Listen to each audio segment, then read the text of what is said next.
UG casts philosophy into an entirely new mold. For him philosophy is neither the love of wisdom nor the avoidance of error, but the disappearance of all philosophical questions. Says UG. When the questions you have resolved themselves into just one question, your question, then that question must detonate, explode and disappear entirely, leaving behind a smoothly functioning biological organism free of the distortion and interference of the separative thinking structure. UG's message is a shocking one. We are all on the wrong train, on the wrong track, going in the wrong direction. When the time comes to face up to the catastrophe of man's present crisis, you will find UG at the head of the line, ready and able to demolish the carefully built assumptions so dear and consoling to us all.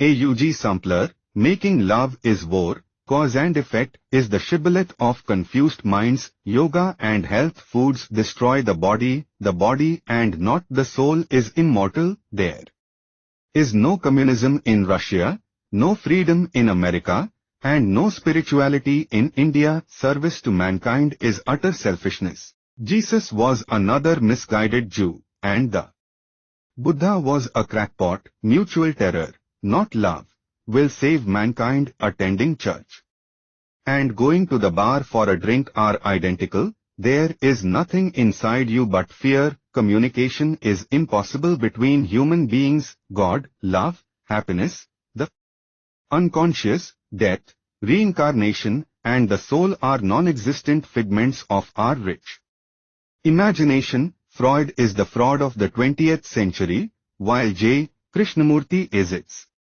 greatest phony. The man's fearless willingness to brush aside all the accumulated knowledge and wisdom of the past is nothing short of stupendous. In this regard he is a colossus, a walking and talking Shiva, ready to destroy all so that life can move on with new vigor and freedom. His ruthless, unremitting attack on our most cherished ideas and institutions amounts to no less than an insurrection in consciousness. A corrupt superstructure, tainted at the core, is unceremoniously blown apart and nothing is put in its place.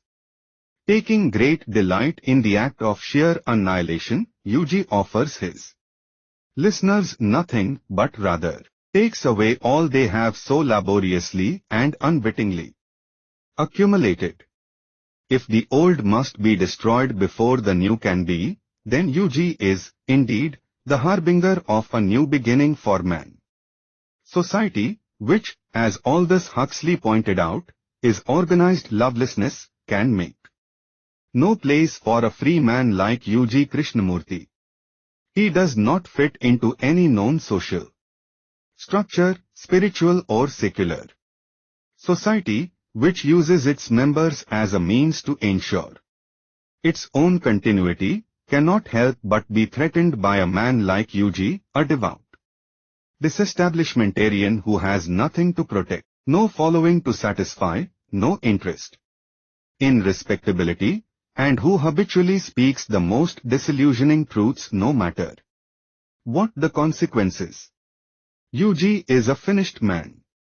In him there is no search, and therefore no destiny. His life now consists of a series of disjointed events.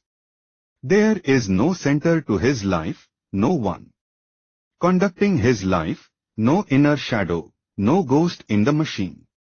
What is there is a calm, smoothly functioning, highly intelligent and responsive biological machine, nothing more. One looks in vain for evidence of a self, psyche or ego. There is only the simple functioning of a sensitive organism.